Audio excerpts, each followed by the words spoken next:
চিন্ময় কৃষ্ণ কি এবার জামিন পাবেন? শুনানি হওয়ার কথা চট্টগ্রামের সেই আদালতে। চিন্ময় কৃষ্ণের জন্য 25 জন আইনজীবীর একটা দল তৈরি করে দিয়েছে রবীন্দ্র ঘোষ। বাংলাদেশের চট্টগ্রাম আদালতে গত 3রা ডিসেম্বর সন্ন্যাসী চিন্ময় কৃষ্ণ দাসের বিরুদ্ধে মামলার শুনানির কথা ছিল, কিন্তু তা পিছিয়ে যায়। 2রা জানুয়ারি পর্যন্ত মামলার শুনানি স্থগিত রাখে চট্টগ্রাম আদালত। তিনি এখনও চট্টগ্রামের জেলে বন্দী রয়েছেন।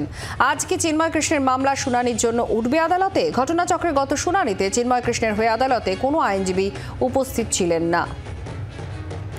রাজীব চক্রবর্তী আমাদের প্রতিনিধির সঙ্গে রয়েছেন। রাজীব, আজ কোন সম্ভাবনা দেখা দিচ্ছে? কারণ একদিকে বাংলাদেশের প্রবল সমালোচনা হয়েছে এই ঘটনাকে কেন্দ্র করে, যে মানবাধিকারের যে ন্যূনতম বিষয়, সেই বিষয়টিতেও হস্তক্ষেপ করছে না বাংলাদেশ সরকার। এই জায়গায় দাঁড়িয়ে আজকের সম্ভাবনা কি তৈরি হতে পারে? দেখো, আমরা জানি যে চিন্ময় কৃষ্ণ দাস, তাকে দেশদ্রোহের মামলায় গ্রেফতার করা হয়েছে এবং তার পক্ষে যারা আইনজীবী ছিলেন তাদের মারধর করা হয়েছে, পরবর্তীতে হাসপাতালে ভর্তি করা হয়েছে এবং আরো পরবর্তীতে তার পক্ষে কোনো আইনজীবী দাঁড়ায়নি বাংলাদেশের আদালতে।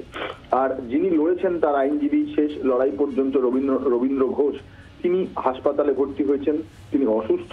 এক্ষেত্রে প্রশ্ন উঠছে তার হয়ে কি কেউ সওয়াল করতে পারবেন? যদিও যেটা জানা যাচ্ছে যে কয়েকজন আইনজীবী চিন্ময় কৃষ্ণ দাসের হয়ে আজ সওয়াল করার কথা।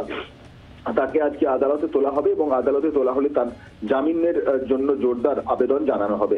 এর আগে তাকে যখন আদালতে তোলা হয় তখন কিছু টেকনিক্যাল কারণ বলা হয়, কিছু কারণ বলা হয় যেগুলি আইনি কারণ, এবং তার সঙ্গে প্রযুক্তিগত কারণ, নানা কারণে তার জামিন বাতিল করা হয় এবং 1 মাস পিছিয়ে যায় শুনানি।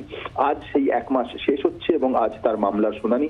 সারা দেশ, সারা বিশ্ব নজর রাখছে এই মামলার দিকে। তার কারণ একটি দেশে একজন অভিযুক্তের পক্ষে যদি কোনো আইনজীবী সওয়াল করতে না পারেন, তাহলে সে দেশে আইন ব্যবস্থা, বিচার ব্যবস্থা নিয়েই প্রশ্ন উঠে যায়।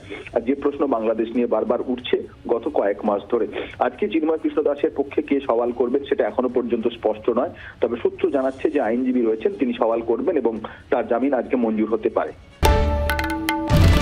বাংলার আওয়াজ, বাঙালির আবেগ, জি 24 ঘন্টা।